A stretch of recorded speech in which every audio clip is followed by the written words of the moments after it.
Assalamualaikum warahmatullahi wabarakatuh. Selamat siang teman-teman semua. Perkenalkan nama saya Firliana Salsabila dengan NIM C1C025051.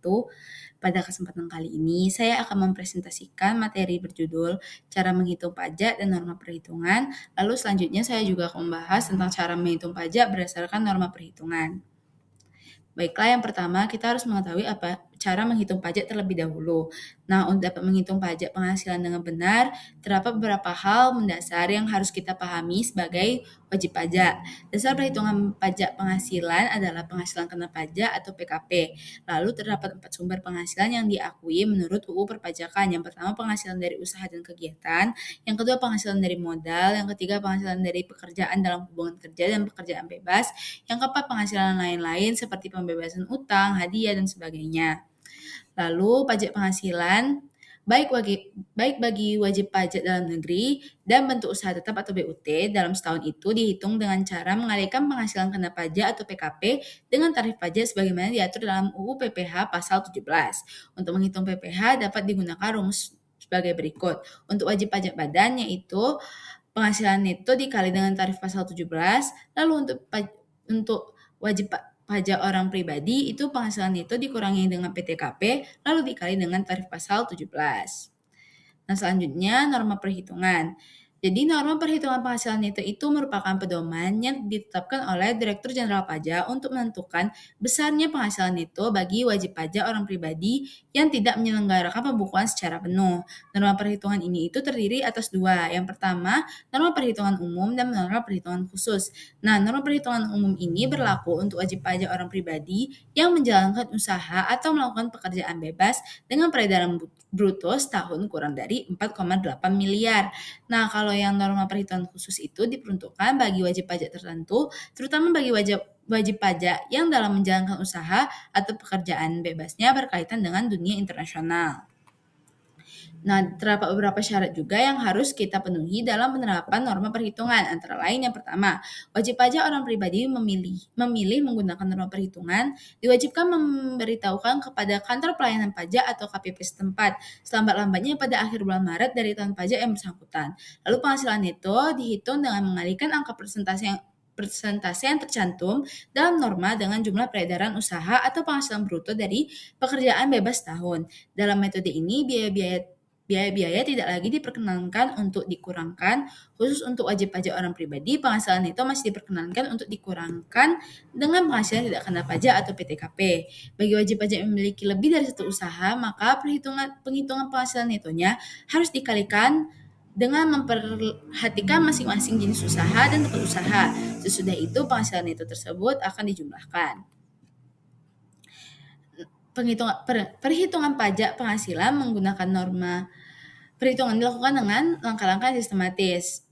Jadi ada 4 langkah. Yang pertama itu kita menentukan penghasilan bruto dari seluruh jenis usaha atau pekerjaan bebas. Yang kedua mengalihkan penghasilan bruto dengan persentase norma sesuai jenis usaha dan wilayah tempat usaha untuk memperoleh penghasilan neto. Lalu yang ketiga mengurangkan penghasilan neto dengan penghasilan tidak kena pajak atau PTKP sesuai status wajib pajak untuk memperoleh penghasilan kena pajak atau PKP. Lalu yang keempat menghitung PPh terhutang dengan mengalihkan PKP dengan tarif pajak yang berlaku sesuai lapisan penghasilan berdasarkan pasal 17 UU PPH. Nah, ada pula contoh perhitungannya. Misalnya seorang wajib pajak dengan status kawin mempunyai 3 orang anak yang masih menjadi tanggungan sepenuhnya. Ia adalah seorang dokter yang bertempat tinggal di Jakarta, istri mempunyai pekerjaan selaku notaris dengan peredaran brutonya setahun sebesar 160 juta rupiah di Jakarta dan 80 juta di Bekasi. Sedangkan suami menerima penghasilan bruto di Jakarta sebesar 340 juta. Hitungan PPh terhutang yang harus dibayarkan oleh wajib pajak dengan menggunakan norma perhitungan jika penghasilan neto sebagai dokter yaitu 40% dari penerimaan bruto, lalu penghasilan neto sebagai notaris yang di Jakarta tadi adalah 38% dari penerimaan bruto, lalu penghasilan neto sebagai notaris yang berdomisili di Bekasi itu sebesar 35% dari penerimaan bruto. Nah, cara jawabnya seperti yang tadi langkah-langkahnya yang pertama kita menentukan penghasilan netonya dulu. Jadi di sini sudah diketahui kalau penghasilan neto sebagai dokter itu adalah 40% dari penerimaan bruto. Nah, penerimaan bruto dokter di sini adalah 340 juta, maka sebagai penghasilan neto sebagai dokternya adalah 340 juta dikalikan dengan 40%, didapatlah hasil 136 juta. Selanjutnya untuk penghasilan istri kan terdapat dua, yang pertama tadi yang di Jakarta lalu di Bekasi. Nah, untuk penghasilan neto sebagai notaris di Jakarta itu dikenakan 38% dari penerimaan bruto. Berarti di sini untuk peredaran bruto setahun di Jakarta adalah 160 juta, maka 160 juta tadi dikalikan dengan 38%. Jadi dapatlah penghasilan neto yang di Jakarta tadi adalah 60.800.000. Nah, selanjutnya untuk yang di Bekasi itu dikenakan 35% dari penerimaan dari penerimaan bruto, maaf. Nah, di sini peredaran brutonya itu untuk di Bekasi adalah 80 juta rupiah. Berarti 80 juta tadi kita kalikan dengan 35% lalu dapatlah 28 juta. Nah, tiga komponen tadi kita jumlahkan dan didapatkan hasil 224.800.000 rupiah. Selanjutnya langkah kedua kita akan menghitung penghasilan tidak kena pajaknya atau PTKP. Nah, untuk wajib pajak sendiri sesuai dengan ketentuan dikenakan PTKP sebesar 54 juta, lalu untuk status kawin dikenakan 4,5 juta, lalu tambahan istri bekerja itu 54 juta juga sama. Lalu untuk 3 anak, masing-masing anak itu dikenakan 4,5 juta. 4,5 juta berarti 3 dikali 4,5 yang didapatkan hasilnya 13,5 juta rupiah. Maka setelah dijumlahkan seluruhnya didapatlah PTKP-nya itu sebesar 126 juta. Nah, untuk PKP tadi, karena PKP itu adalah penghasilan neto yang dikurangkan dengan karena ini wajib pajak pribadi, maka penghasilan netonya dikurangi dengan PTKP, yaitu penghasilan kena pajaknya sebesar 98.800.000. Nah, untuk menghitung PPh terhutangnya, kita akan mengalihkan dengan persentase tarif pajak.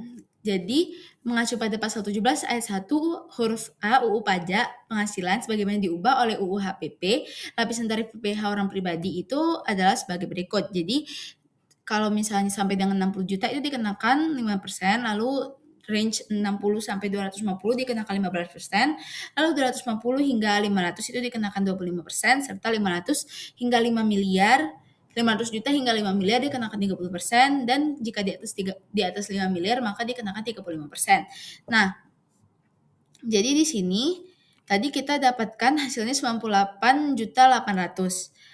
Berarti yang pertama karena perhitungannya itu berlapis, maka yang pertama itu kita ambil dulu 60 jutanya, berarti 98.800.000 ini dikurangi kita ambil 60 juta, di sini 5% dikali dengan 60 juta. Didapatlah hasil 3 juta. Nah, selanjutnya 98.800.000 di penghasilan kena pajak ini kita kurangkan dengan 60 juta dan sisanya kita dapatlah 38.800.000. Nah, inilah yang akan dikenakan persennya 15%. Makanya 38.800.000 ini dikalikan dengan 15% dan dapatlah 5.820.000. Nah, 3 juta awal dan 5.820.000 ini dijumlahkan, lalu dapatkanlah totalnya 8.820.000 rupiah. Nah, ini adalah 8.820.000 rupiah. Nah, ini adalah jumlah PPh terutangnya. Nah, untuk kesimpulan, dasar perhitungan pajak atau PPh, dasar perhitungan pajak penghasilan adalah penghasilan kena pajak yang bersumber dari 4 jenis penghasilan, yaitu usaha atau kegiatan, modal, pekerjaan, dan lain-lain. Rumus perhitungannya berbeda berdasarkan jenis wajib pajak. Untuk wajib pajak badan, PKP langsung dihitung dari penghasilan itu dikalikan tarif pasal 17. Untuk wajib pajak orang pribadi, ada satu langkah tambahan, yaitu pengurangan PTKP sebelum dikenakan tarif. Bagi wajib pajak orang pribadi yang tidak menyelenggarakan pembukaan penuh, tersedia norma perhitungan sebagai pendekatan alternatif, baik norma umum peredaran bruto di bawah 4,8 miliar maupun norma khusus untuk kegiatan bertaraf internasional. Syarat utamanya adalah wajib pajak melapor ke KPP paling lambat akhir Maret tahun pajak berjalan. Sekian dari saya, maaf apabila ada salah kata. Wassalamualaikum warahmatullahi wabarakatuh.